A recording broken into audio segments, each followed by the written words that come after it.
For coil pots, guys, I'm going to be showing you using the real clay, the gray stuff. If you're one of the classes that's working on a practice coil pot today and you're using the modeling clay, you'll know it's modeling clay because it's different colors and most of it's usually green. So if you're using this stuff, you're going to skip all the steps today that uses the paper clip, and you're going to do everything else just the same way. Just remember, you're not going to have a paper clip and you can skip the step called scoring. So when you get your clay, it's not that big. It's a little bit smaller than the size of the palm of my hand. Your job is going to be to take 3 different pieces of clay, roughly the same size, off of that first wad, which means you're going to have about 4 pieces total. If you need to take some of the extra clay off that last piece and add it onto your other 3 pieces, you can do that as well. With that last chunk of clay that you've got, roll it into a rough sphere shape and press it flat. That's going to become the base for our coil pot. And you want your base to be about half the size of your pinky finger, and it's okay if it's not a completely perfect circle. Something like that is going to work just fine. Once you've got that squished down and it's the thickness that we need it to be, you can set it aside on your placemat paper for now. And you're going to take those extra 3 pieces and you're going to roll those into rough sphere shapes as well. To start my first coil, I'm going to actually take this sphere and I'm going to roll it back and forth like this. And when I roll it, I'm just rolling between the tip of my finger and where my knuckles or that crease is on the bottom of my hand there. We don't want to roll our coils like this because once they get too long, the piece that hangs down underneath my hands can actually break off. We don't want to roll using the palm of our hand because the palm of our hand has a little bit more stuff going on in terms of not being quite as smooth and even as our fingers.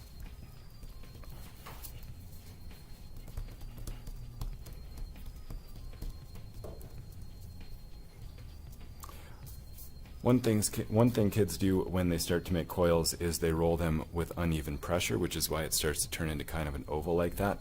If that happens to you, that's okay. Just turn it up so it's standing up straight and gently give it a little push so we can form it back into that circular shape. It's easier for me to roll my coils using one hand, and I usually start at the left side and slowly work my way over to the right side of my coil.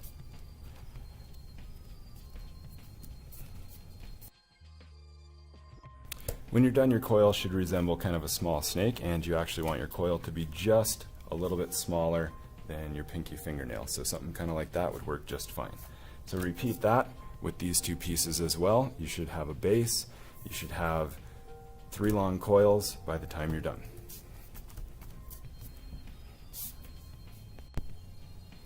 Got my 3 coils rolled out, and I've still got my base sitting over here.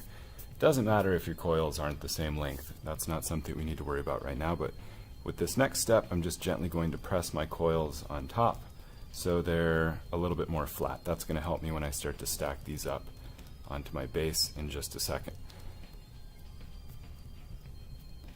Now, if you're a kid using the modeling clay, the colored stuff, this is the set of steps that you get to skip.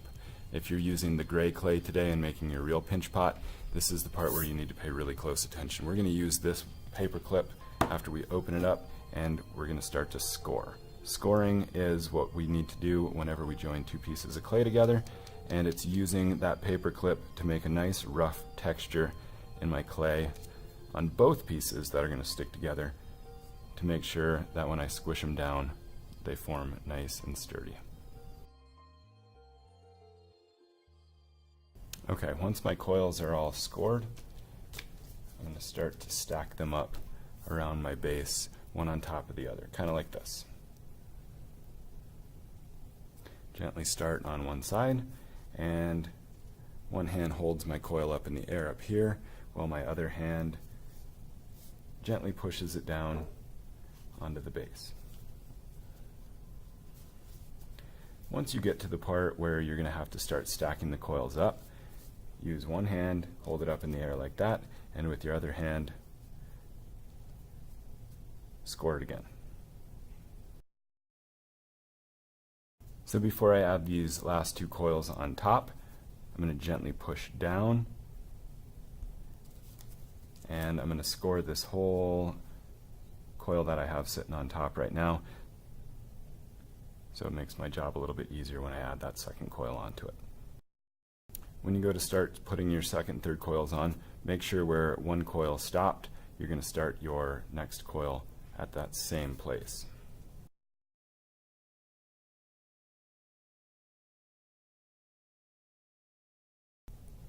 Again, I'm going to press gently on that second coil before I score around the top again, and then add my final piece on there as well. So once everything has been put together, you should be looking at something that looks like this. It should go straight up on the sides, you should have a flat bottom, and then the inside should look similar to this, and you should have an end of your coil. To make sure that these stay together as they start to dry, use your thumb or use your pointer finger and smooth the outside.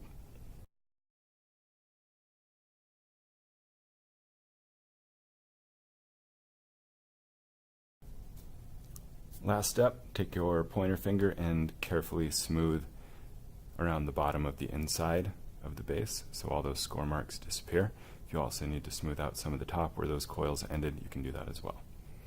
Make sure on the bottom you write your name and then set it on the tray in between sink 2 and 3 with the bottom facing up so it helps to dry a little bit quicker. These two things can go in the trash. If you have any extra pieces of clay that are a little bit bigger than your thumb, put them back in the bag on my desk. Otherwise, they can go in the trash can with your paper and your paper clips. When they come out of the kiln, they're going to be nice and white. This is a good example of something that another kid did.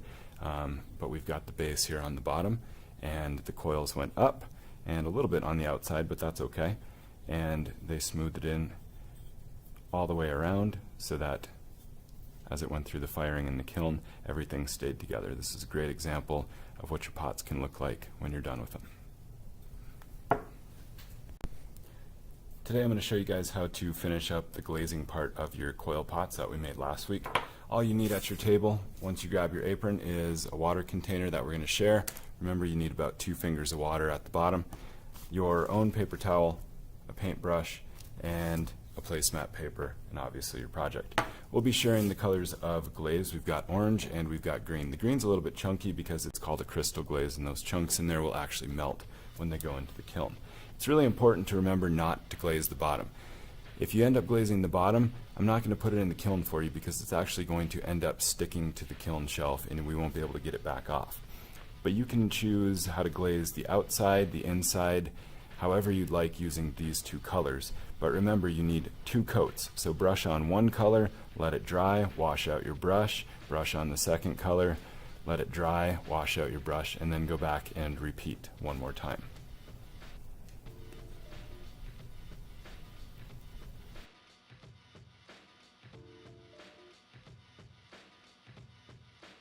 It's important to make sure you dry your brush off between switching colors. We don't want to add any extra water in with our glazes because it makes it too runny and it's not going to stick quite as well. You'll know when your glaze is ready for its second coat because it won't be shiny anymore. It'll kind of look nice and dull, and that means it's dry enough that you can brush on that same color a second time.